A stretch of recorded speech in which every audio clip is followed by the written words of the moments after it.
The sign of a great team is not a team that keeps all its commitments, because that's just as true of a team that takes very safe targets. If a team hits 20 out of 20 targets in a row, then you've got to ask yourself whether targets might be too low. You will break some commitments simply because of unpredictable uncertainties that will always be there in life. So the sign of a great team is one in which the members manage their agreements. Now, what do I mean by that? It means that if you know for sure you can't satisfy a request, then don't say yes. Say, no, I won't be able to do that. Now, sometimes you may not be sure what the likelihood is of you being able to deliver on a promise. And you're afraid that if you say yes, then you'll overcommit yourself and set yourself up for failure. And if you say no, well, you'll be seen as playing safe or not being collaborative.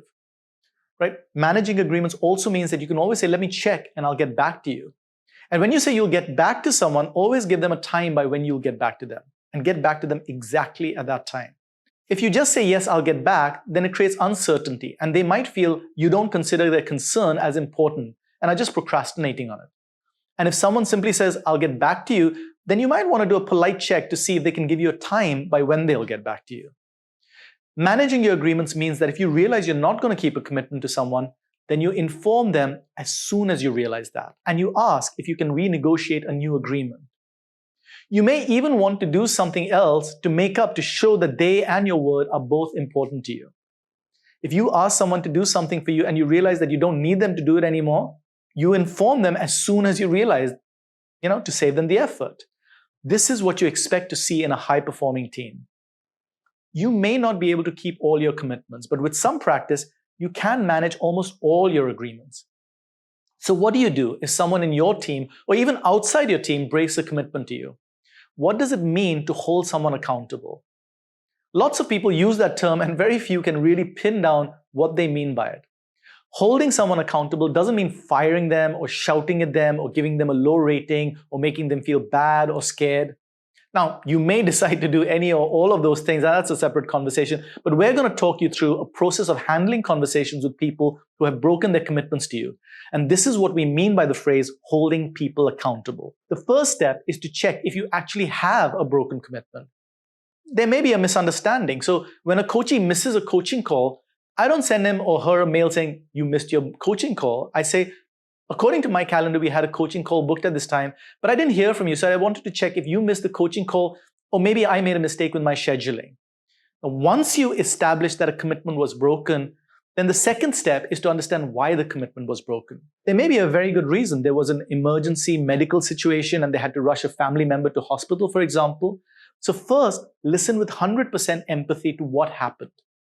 Be careful, even if the reason seems to be fairly indefensible from your viewpoint, not to cut them off. You may be afraid that you're giving them the impression that you're willing to accept excuses and justifications, but listening and even understanding someone's point of view does not mean you agree with them.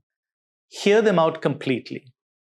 They are much more likely to respect you and listen to you if they feel you heard them out. The next step is to ask why they did not inform you when they realized that they were going to break their commitment to you. Because remember, informing someone that you're going to break a commitment to them as soon as you realize it is one of the key features of a high-performing team. If they have a really good answer for why the commitment was broken and why it was impossible for them to communicate it earlier, or if they communicated it as soon as they could, then let it go.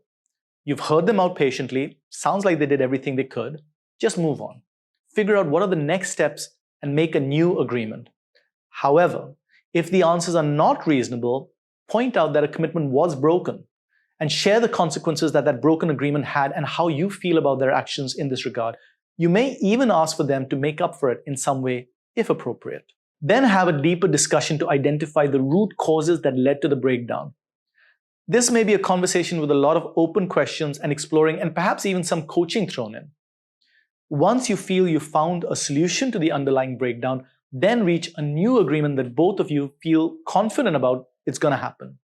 If you don't feel confident that they're going to keep their agreements, or if there's a track record that they keep breaking their agreements to you without taking due care, then you may need to terminate their employment. Keeping someone in your team whose word you cannot rely on means that you can't be sure that you can keep your own promise to others. And if your own integrity and reputation is important to you, then you may need to take this hard call. But this is obviously not something you want to do without really trying to work it through. First of all, you need to be keeping your own commitments. If you are not managing your own agreements, then you're going to spread that culture in the team. And secondly, you need to be making complete requests, and we have a separate video on that subject. If you're not making complete requests, then you might be setting yourself up for broken commitments. Then you need to have an empathetic and honest conversations, even if they're uncomfortable, to hold people accountable if they're not managing their agreements. And finally, if after all this and a reasonable investment of your time in coaching them, they're still not reliable, then termination of the professional relationship is a legitimate and maybe even advisable option. It may have an emotionally draining short-term impact, but in the long term, it's far more energizing, impactful, working with people you can trust. This is, of course, the step of last resort. But if you follow all the other steps as well, then you probably won't need to do this. You would have probably created a culture of accountability.